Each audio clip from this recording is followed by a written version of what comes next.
Hey everyone, it's Ron Thomas, and I'm with Chris Gordon on Hellblazer Biz.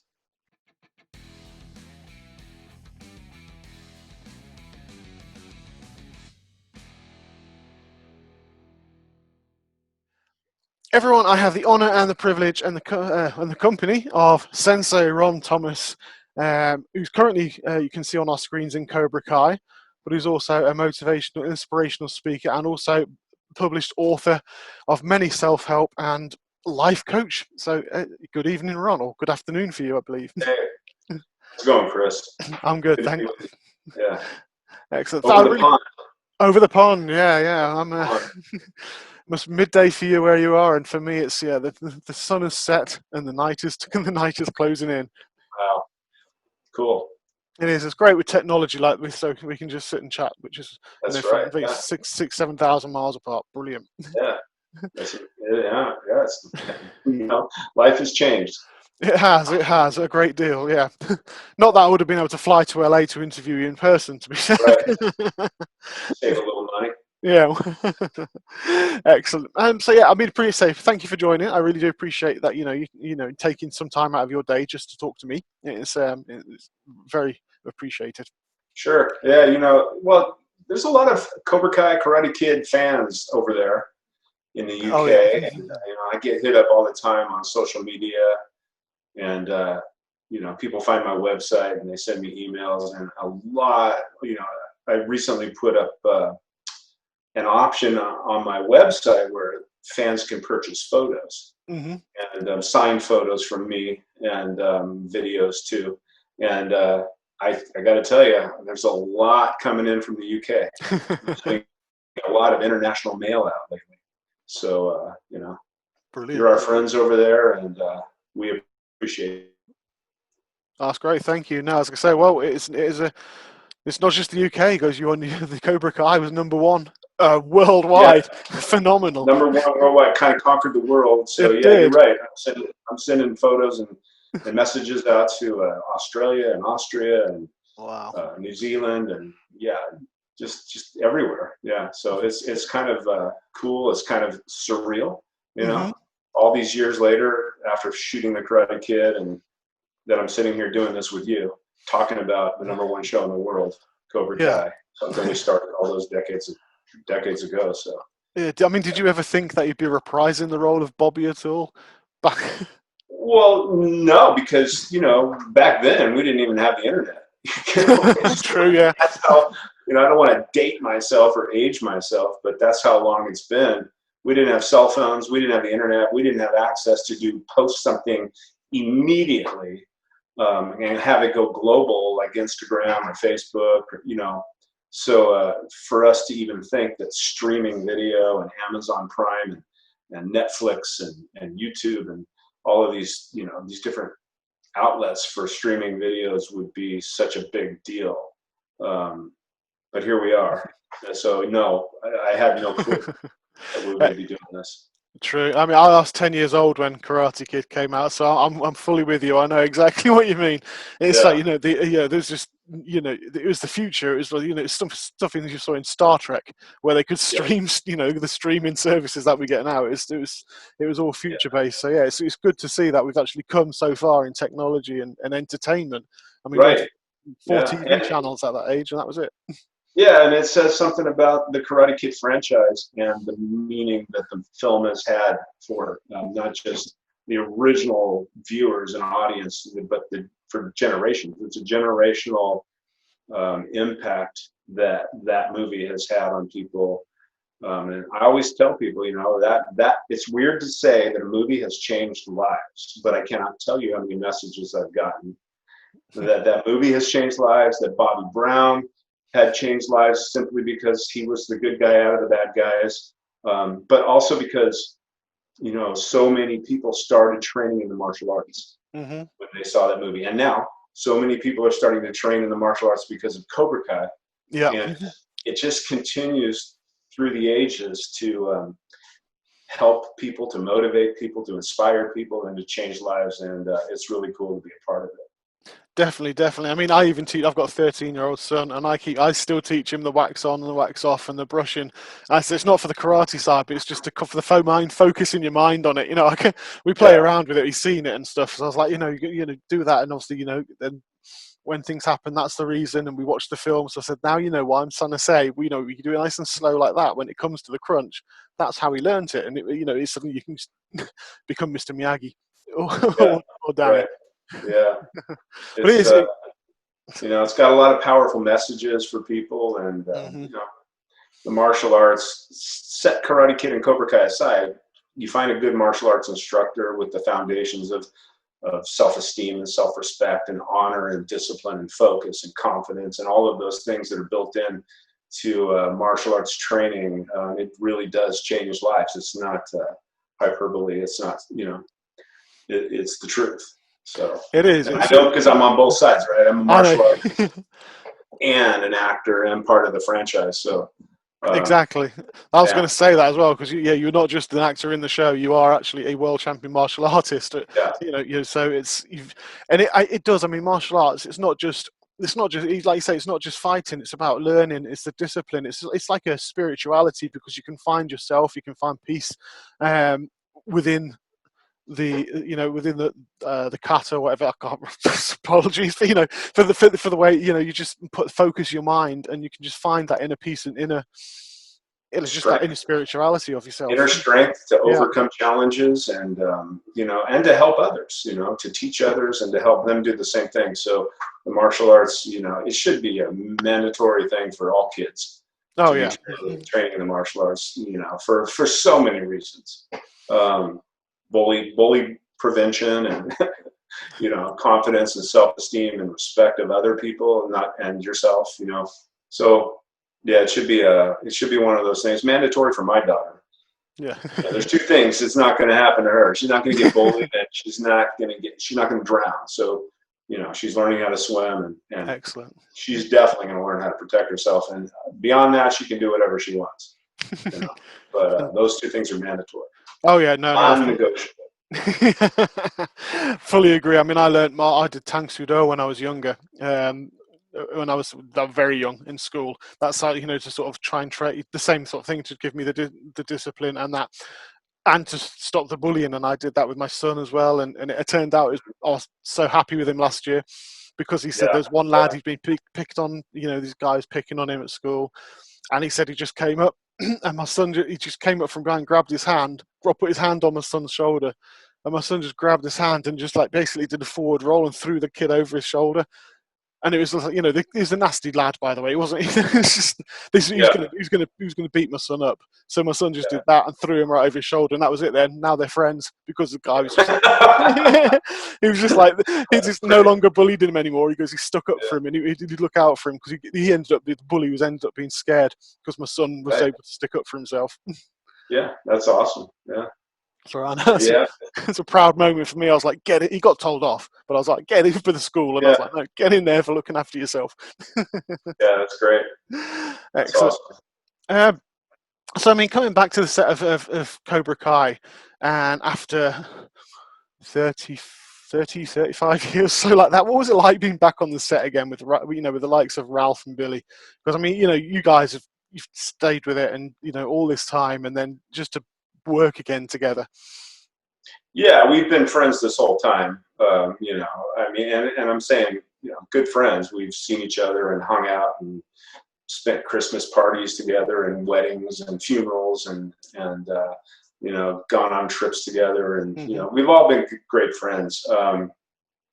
But to be back as a group, revising our roles, was surreal. It was a magical week. During, I'm talking about season 2 episode. Yeah. The big surprise to all the Karate Kid fans out there. What can I say? It was magical. It was surreal. It was energizing. It was awesome. It was all of those things. And so much fun because we always have fun when we're together as a group. And I think when we're doing what we love to do, which is acting and getting in front of camera and doing what we do, it makes it even more special. So it was, you know, a pretty cool thing. Yeah, I can imagine. It was as a fan of the original Karate Kid as well to see you guys all together, and Rob as well. Obviously, very tragic. Our may his soul rest in peace for that. Yeah. That was heartbreaking. Obviously for a fan, but I can imagine and know how much it affected you guys. But seeing you guys together on screen all again, at least you had that moment. Yeah, it was. There's so many surreal incidents and dates and times and synchronicities involving the Karate Kid and Cobra Kai and the cast. And that whole week was one of them. And then Rob, of course, passed away almost a year later. That was a great send-off for Rob because he truly loved acting and he truly loved playing Tommy. And so I'm at least glad that he had that moment toward the end of his life to kind of put an exclamation point on his career and his life. And that we all had that moment together to share one more time. So, yeah, it's sad and surreal at the same time. And one of the surreal moments in terms of dates was Halloween. Okay. Yeah. October 31st coming up here. That is the day that we started principal photography of the Karate Kid. Okay. Halloween, October 31st. Yeah. That's the day we turned the cameras on and John Apple said action for the very first time and meant it because we'd done rehearsals prior to that. And all those years later, October 31st, that day is also the same day we showed up on the Cobra Kai set and started filming. The stars aligned, yeah. Now that's synchronicity.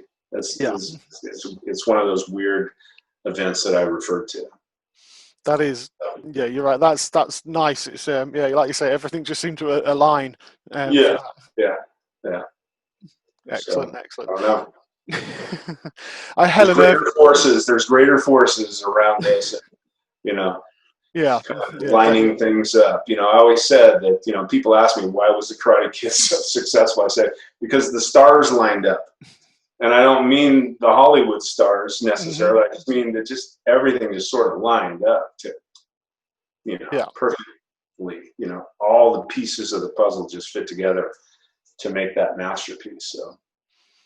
Anyway. Excellent. No, I fully agree. Helen Irvin actually mentioned, because you are a motivational speaker as well, did that inspire the writers of Cobra Kai to develop your character, Bobby, to be a pastor? Or was that already decided before then? How Bobby sort of... No, I don't think so. The producers called me, John Hurwitz and Josh Hill and Hayden, and we had a phone call prior, and they said, this is what we're going to do. And I had no idea. They had the idea all along. They knew they were bringing the original cast back, the Cobras back. They've been fans of Karate Kid the whole time. So they're living their dream. They grew up as fans like you did. Of Karate Kid, but also wanting to be filmmakers and moving to Hollywood together and starting their production company, and then have this great idea. And it's a big risk for them, right? It could have gone the other way. Definitely. And they told me directly, they did not want to be the people to mess up the Karate Kid franchise. Yeah. So they took it very seriously, and everything is lined out just, in terms of timing. You would think that the original Cobras would have showed up in season 1, like episode 3 or something, right? But no, they have it planned out and lined up. So they called me and they said, this is what we have planned for Bobby. We've taken each one of you, and knowing that you went through these traumatic experiences as a teenager with Kreese, bullying, and Bobby in particular, always trying to steer people in the right direction, always trying to know where the line, always knowing where the line was, like, leave him alone, man, he's had enough. And standing up to his best friend Johnny, or standing up to Kreese even, in the parking lot, and when he's choking Johnny, and so Bobby always knew where the line was drawn, and he's kind of conflicted character. You know, he wants to be a Cobra Kai. He wants to, you know, participate in that whole thing with his friends, but also he wants to steer the people in the right direction. So they had all of that in consideration, and I don't think that my motivational speaking, I think that's just another one of those synchronistic sort of alignment things. Like Bobby is very aligned with me, right? Mm-hmm. He wants to help people, but he's a fighter too. And, you know, he's not he wants to go, you know, he'll go in the bar and he'll mix it up with his friends. And you know, he knows where the line was drawn there too. So that's why he jumped in with he's, even though he's a pastor and drinking beer. I love it. He's a pastor drinking beer with his buddies, and he'll jump in and mix it up to you know, to protect his friends and to stand up for what's right. So that's Bobby, you know, and I think that what they told me was each of us had found their own ways to heal from their experiences with Kreese and you know, going through all of that. And Bobby's way was he found religion. He became a pastor, you know. So. No, it's a good thing. It's a nice it was a nice storyline to see that's how, because obviously Bobby was the one, like you say, he knew the line, he was always caring, he was reaching out. So to see him expand on that is a great thing indeed, to obviously know that's where his character went. And I think that's one of the great things about Cobra Kai is I love the fact that it just flipped the character, the main, like, you know, you've got your Johnny and your Danny, and both of those just kind of flipped around, because the whole first season, I was saying to my wife, I said, he's a bit of an ass, isn't he? I was like, you know, I was like, I'm Team Johnny here, go, because you could see the whole role reversal, and it's just so played out. The guys, the big three, as they call them, that's what they call them. Just so well planned. Yeah, these guys are smart. Josh Heald and Hayden and John Hurwitz. These guys they're very good. They're very talented and very smart, and they got a very smart team around them and a team of writers. So, you know. Definitely. I loved what sorry, carry on. Go on. No, I was just saying, obviously, look at the success of the show. I mean, you can't be dumb and make the number one in the world. So. Exactly, yeah. And it was a few days, wasn't it? In fact, less than a few days, and it was like 2 or 3 days, and that was it. It was like number one everywhere. It was like, wow. And you know, again, that's the brilliance of doing something like this. It has a baked-in audience to begin with. Yeah. Worldwide. So it's cool. Excellent. And of course, you know, my friends William Zapka and Ralph and Marty Cove and they're great actors. They're very, very talented. You know, and then you throw in this group of new young actors who are also very good.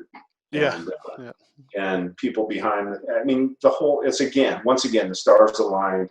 You got a power team behind the camera and in front of the camera. So, you know, here we are talking about it. Exactly. I laughed actually when you said about the pastor drinking beer, because my dad was a minister for the United Reformed Church, and one thing I'll never ever forget. I mean, he rest his soul. He's back. I think 2009 he passed away. But when I went to university, my friends came for a lift. He gave us a lift to a nearby town in the car, because obviously he'd come to visit. And my friends, staunch Catholic, one of them, and the other one was staunch Anglican. And they came out the car and I have never heard those words out of a minister's mouth before. Because my dad used to get road rage, and he's there going, you know, calling people everything under the sun on the road. That's who he was, because he's very down to earth. He's very, I guess, very like Bobby in that. He was very down to earth, he'd go out, he'd be, you know, he could mix with everybody. But his passion in life, his spirituality was to help people. However, he did have that side where he'd catch road rage because his mouth would, you know, no serious words. It was just like, you know, gestures and things like that. But to someone who's brought up a staunch Catholic and thinking this is, you know, whatever, when in his eyes it would have been a priest, he was like, oh! they loved him to bits. They said, I can't believe he was so cool. And Bobby's not a priest. That's, you know. No, he's not. No, he's a pastor, which is different. Like, I'm not a priest. I'm a pastor, and there is a difference. And people, you know, I got lots of comments saying, "You're a priest." No, Bobby's not a priest. He's a pastor. He doesn't have to wear the white cloth. You know, there is a definite difference, and I've known pastors in my life too who they'll drink a beer. Of course, it's not, It's they'll not forbidden. they'll use a few cuss words here and there. Yeah, But Pat, Sean, Bob, it's interesting to have Bobby have that still inner conflict going on, and he's a pastor, but still. yeah, he's still got the Cobra Kai ethos. He wanted to win that All Valley tournament. Make no mistake about it. So yeah, that's still eating away at him all those many years. Yeah, he's got that fighting warrior spirit about him too. Fantastic. Yeah. So I mean, have you found that with obviously the martial arts that you have got, and your life coaching and your personal development training that you do, and that you've focused on helping other people, have you found that as your own kind of spirituality yourself, and it strengthens you throughout that? Or I don't mean religion. I mean, obviously in a No. It's spiritual. I'm more spiritual. I'm definitely not religious, but I am very spiritual. I've studied spirituality extensively, and it bleeds through in my coaching. It's my spirituality is even deeper than my life coaching. It goes even deeper. I guess I'm more of a metaphysical, in alignment with metaphysicians, but I do study that, and it bleeds into, but I don't go gung ho with it on my life coaching, because it's just, when you start getting into those conversations, political conversations or religious conversations, and even martial arts, like, my God, people study they study karate, let's just say, I'm just going to say karate, for years and years and years, and they've invested time and blood and sweat and money. So of course their style is the best style. It has to be. There can't be a better style. That's their belief system, right? And so you get these arguments between judo and karate, taekwondo and karate, jiu-jitsu and karate. No. Krav Maga has to be the best because it came from, let me tell you, people, there's only so many ways you can kick and punch somebody. Their body won't move, beyond a certain amount of there's only so many ways you can throw, choke, do an arm bar. There's only so many ways. So listen, styles and systems at some level, we've got to get rid of that stuff and look at the meta, the bigger picture of what we're trying to accomplish here. The same thing with spirituality. At some point, you got to get past religious dogma. And just because this is what you've been taught and told, you weren't born with those beliefs. So many people should examine what they've been taught and see if it's really true. And study some other things. So I'm going to go off on I'm not going to go off on a tangent here, but I could. But yes, spirituality is something I've studied extensively. Meditation, I truly do believe there's more to this existence than, I'm knocking on my desk here, than what we can see and feel and touch and taste and hear. And how do I say that? Because I've been taught it? No, because I've experienced it. I've seen it. And so I could go on and on. That might be a topic for another show. Yeah, but, I'm fascinated. This fascinates me, to be honest. Yeah, it's fascinating to me too. I love this topic. But I'm a hypnotherapist. I got into studying the unconscious, subconscious mind, and I went to school for that, just to learn what athletes were doing using sports hypnosis. Athletes like Tiger Woods, like Michael Jordan, like high-level, world-class Olympic athletes they all use some form of self-hypnosis, and sports hypnosis to get on top of their game. Neuro-linguistic programming, which is what Tony Robbins, his whole background, which does involve an element of hypnotic technique as well. I studied that. I'm a master practitioner of NLP, martial artist and a sensei. All of and being a sensei, you're by default a life coach. Yes. So all of these things that in my background that sort of merged together to kind of do what I do today in trying to, improve people's lives, motivate people, inspire people to take it to the next level. None of us, my belief, none of us should be the same today as we were yesterday. None of us, because life is always changing. We should be always evolving with life, because to stay stagnant is to fall behind.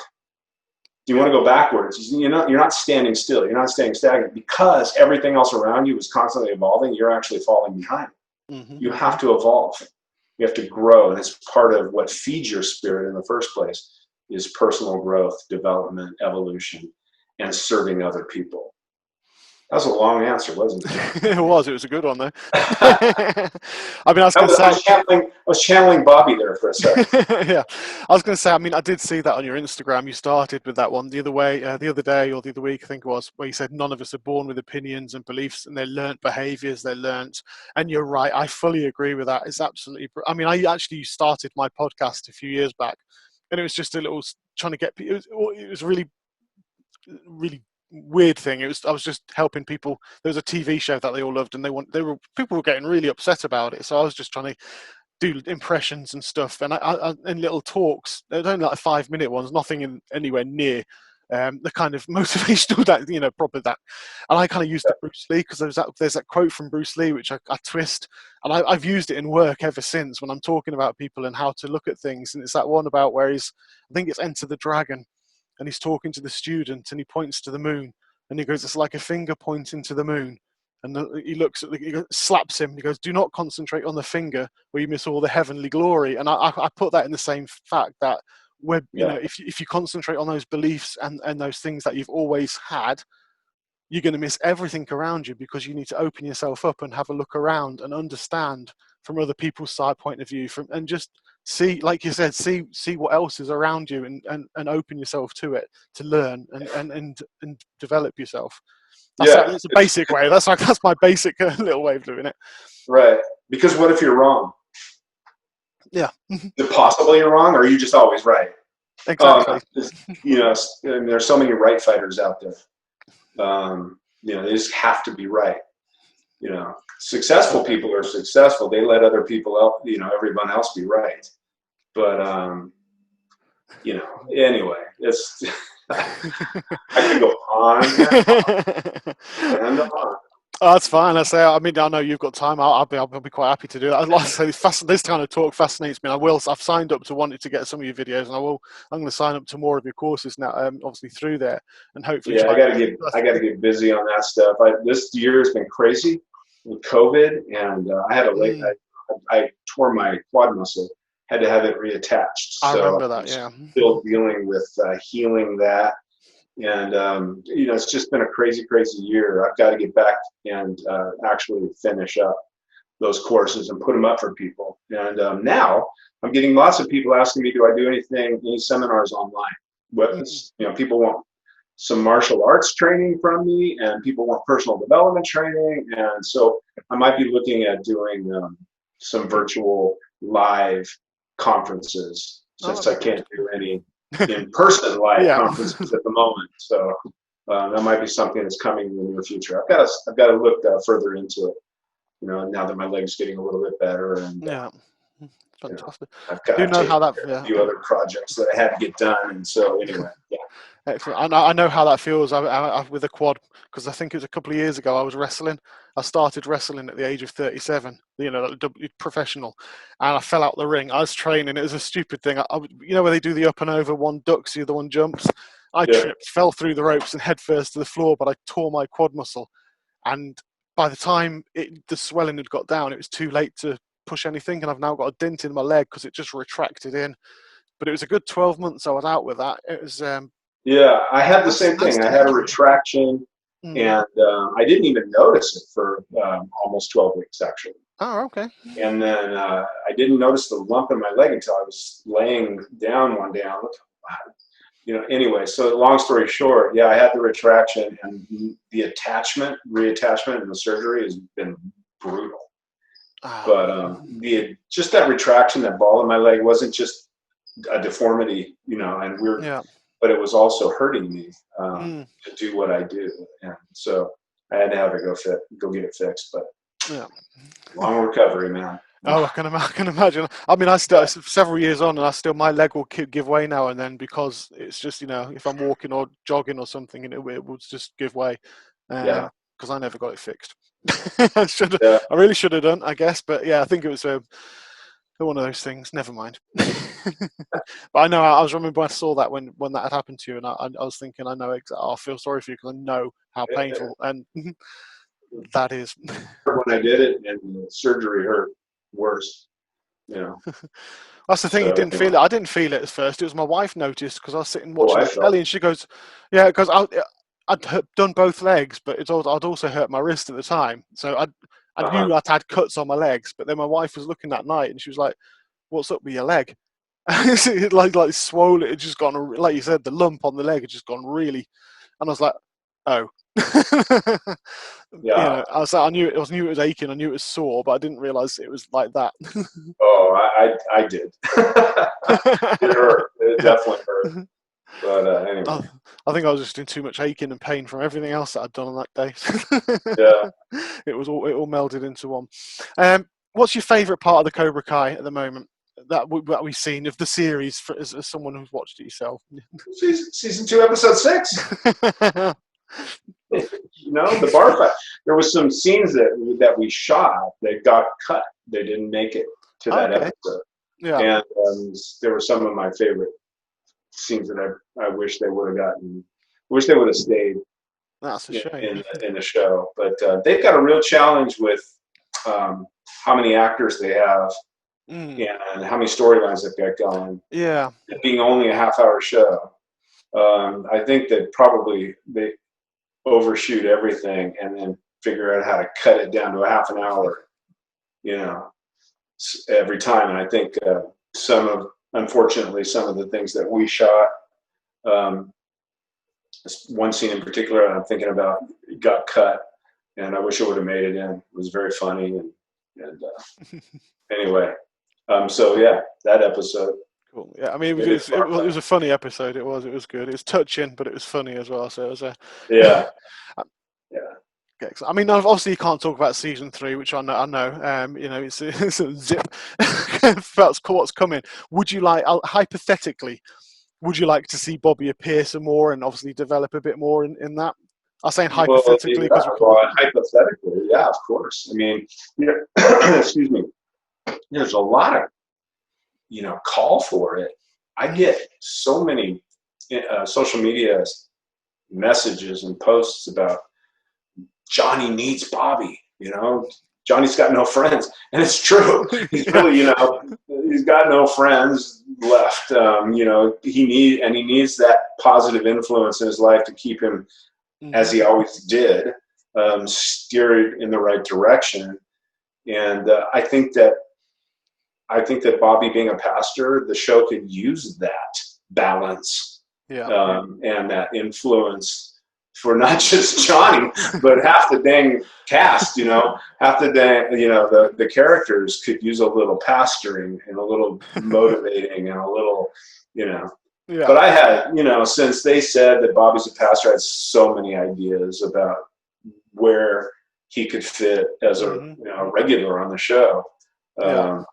And running a church and doing inner city sort of free martial arts training for street kids and inner city kids. And I think that there's so many ways that Bobby could be inserted into the show. And I'm sure that they've thought of things maybe, but that I haven't, but I think, man, if they ever let me into the writer's room and just said, what's your ideas? Where do you see Bob? I've got them. I mean, of course, because I'm a creative guy. So when you open that door to me, I've got, but they know where they want to go with it, and I'm kind of powerless over here, except that the fans really have called for Bobby. Yeah, they have. I see it all over as well. Everyone's calling for Bobby. Yeah, and Bobby's got an unfinished business. He's got unfinished business with Kreese, and so yeah, it could be good. See, I think my view, it'd be good if Bobby, see Bobby more, and he could actually breach the gap and breach that between Daniel and Johnny there, and breach that gap, bring those two together against Kreese, that's, and get the revenge. That's how I'd like to. That would be really good, because obviously with his, like you say, with the pastor there and the spirituality that he has, he could broach the rivalry between them and join them together, join forces to get revenge on Kreese. That'd be good. Lots of people have said that very same thing, and or some variation of it, So yeah, there's so many fans. That's why it's a great show as well, because it's got the fans talking so much, so many different theories going. That's the cool thing about the social media, right? Yeah, it's the way the producers and everybody sort of interacts with the fans, and you'll never know, coming from those three guys, what I call the Cobra Kai gods. Josh Heel, Hayden Schlossberg, John Hurwitz, because they want to surprise the fans. They want to keep you on edge. They want you always wanting more. So at the same time, they're interacting and engaging, and it's a really cool culture. It is, really yeah. Cool. It is definitely. I mean, I've seen John Hurwitz quite a lot as well, and Josh and everyone, like you say, responding to fans, and if they do theories and saying how much they love that theory, and it's really, really good, because it keeps people interested, and it keeps people pushed in. And I think they probably do take a little bit of fan input into their decision making as well. I think I haven't talked to them about it, but they're great guys, I tell you that. Excellent. Cool guys. Brilliant. I'm going to ask you a signature question as I draw to a close, because I know time's pushing on, and how busy you are. So I've got a signature question before I finish. This is completely unrelated to anything Cobra Kai. It's unrelated to anything at all. It's a silly question, but I think from your background, it's I had a guy work with Jim Henson for 30 years on my show once, and the question was asked. Someone asked the question to him through me. And I thought, this is a really good question. So I've pretty much asked everyone since. If you could have a Muppet created after your own personality of you, if you could have a Muppet, of Ron Thomas, what Muppet would it be, and why? A Muppet? A Muppet, yeah. It would be the Ronster Monster. Yeah, it would be the Ronster Monster. And he would be a monster about everything that I have experienced and learned and come to believe in, and leading a charge. He would be a monster leading a charge of the Ronster, and of personal development, and come on, let's move beyond our limitations here. What you think your limitations are, let's really live this life to the fullest. Let's get out of the what we came here to do. We're not here by accident. So, and we shouldn't put life on the layaway plan. So let's be a monster about, it's kind of a no mercy sort of monster. Let's be a monster about ourselves and give ourselves the respect. That if you go back to religion, I'll just use the word God, and it's just a word, that God would want you to do. He put you here. She put you here. It put you here on this planet to live life to the fullest and to serve. That's how you serve, God, it, he, she, and serve other people as well, and help other people do the same thing. Imagine if we all did that. I once said that respect has the power to change the world. Respect has the power to heal the world, and somebody does not have to earn your respect. That's not earned. It should be given. What's earned is disrespect. And a lot of people have earned my disrespect, and we see them regularly on television. But so respect should be given, but respect should be given to yourself too. A lot of people disrespect themselves in so many ways, so here I go again on that tangent. But I would be, no. back to the Muppet. Yeah, I'd be the Ronster Monster leading that charge. Okay, fair enough. As opposed to the Cookie Monster and whatever. No, that's a nice deep answer as well. And let's say this fascinates me. That's why I'm letting you go, because I'm absolutely fascinated with that talk, and it's something that I'd love to, I will and look into more, because I'm always trying to look in and read up on it. Cause you're right. It's just that synchronicity, the whole spirituality of where we are and what's around us. It's just. It is. We are much more than we should be, and I, obviously people talk about God as well, and I say, God, if you're looking at God, God is each and every one of us. We are. That is, we've got that in us. I hope I've not just made that blasphemous to people. I don't mean that, but we are. That's what we are. We can all be that much better. We've got our minds are only a tiny bit of our minds are actually used. Yeah, and you look, what's happening on the planet, what's happening politically here in America and across the world, and with COVID-19 and climate change and so many things affecting us, and could potentially, be the end of us, really. We are at a moment in time where you have to step up and evolve and grow in consciousness and in spirituality and in awareness. And so, we're all being called right now. This is a moment in time where we cannot sit back and just be, observers. This is a moment in time where, yes, we need to observe, but we also need to participate. And and by the way, just going within and meditating, that's participating. That's participating in your own growth and evolution. And when you do that, you'll have the ability to help others do the same thing. So again, I could go on and on and on, but I would not take this moment that we're all living through. It's a global crisis that's really calling for a higher consciousness, higher vibration, higher energy, better, for us to move through it and grow through it, not just go through it, but grow through it and evolve beyond it. Because if we don't take this moment, I'm afraid for my daughter's future. No, I'll just leave it at that. It's, it's a moment that calls for warriors. This is not a moment for sissies. This is a moment for warriors. Yeah. Step up, people. You have it in you. Yeah, no, you're right. I mean, I perfectly agree. It's fully agree. Take a stance. That's on my new website. That's my new hashtag. That's my new thing. It's my new call out. Take a stance. But take a stance for yourself, really. Take a stance for what's real. Take a stance against those old limiting beliefs and thought forms and coagulated ways of thinking and believing and moving through the world that are really not serving you. If you're so take a stance against those things. A lot of our enemies, most of our enemies are inside, right? So I mean, let's step in the ring and defeat them, because they've been kicking your ass for a long time. So let's step in the ring and take a stance. Excellent. I was going to ask you, the stance with the leg. Yeah.